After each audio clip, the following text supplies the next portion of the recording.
গাজীপুরে হামলার শিকার হাসানাত আব্দুল্লাহ। হাসানাতের ওপর হামলার প্রতিবাদে কয়েকটি জেলায় বিক্ষোভ মিছিল।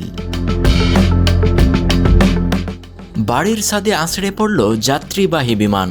এছাড়া ভারত পাকিস্তানের বর্তমান পরিস্থিতির আপডেট নিয়ে থাকছে বিস্তারিত।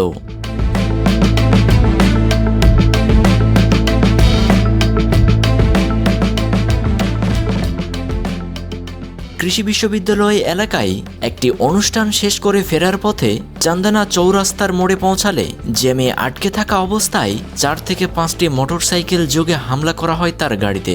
এতে গাড়ির কাঁচ ভেঙে যায়, আহত হন হাসানাত আব্দুল্লাহ। পরে পুলিশ নিরাপত্তায় তাকে ঢাকায় নিয়ে আসা হয়। এই ঘটনায় রাজধানী সহ দেশের কয়েকটি জেলায় বিক্ষোভ করেছে গণতান্ত্রিক ছাত্র সংসদ ও বৈষম্য বিরোধী ছাত্র আন্দোলনের নেতাকর্মীরা। এ সময় তারা দ্রুত এই ঘটনার তদন্ত ও বিচার দাবি করেন। পুলিশ জানায়, হামলাকারীদের ধরতে কাজ করে যাচ্ছেন তারা। ছাত্রদল ও ছাত্র শিবির এই ঘটনায় নিন্দা জানিয়েছেন। এইদিকে বাড়ির ছাদে আছড়ে পড়ল যাত্রীবাহী ছোট বিমান। ক্যালিফোর্নিয়ায় এই ভয়াবহ বিমান বিধ্বস্তের ঘটনায় নিহত হন 2 জন।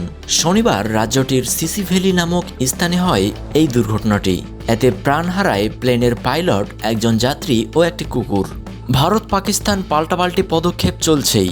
পাকিস্তানি পণ্য আমদানিতে দিল্লির নিষেধাজ্ঞার জবাব দিল ইসলামাবাদ। নিজেদের সমুদ্র বন্দরে ভারতীয় জাহাজ প্রবেশ বন্ধ করে দিয়েছে তারা। পাকিস্তানের সমুদ্র বিষয়ক মন্ত্রণালয় জানিয়ে দিয়েছে, ভারতের পতাকাবাহী কোনো জাহাজ ঢুকতে পারবে না সমুদ্র বন্দরে।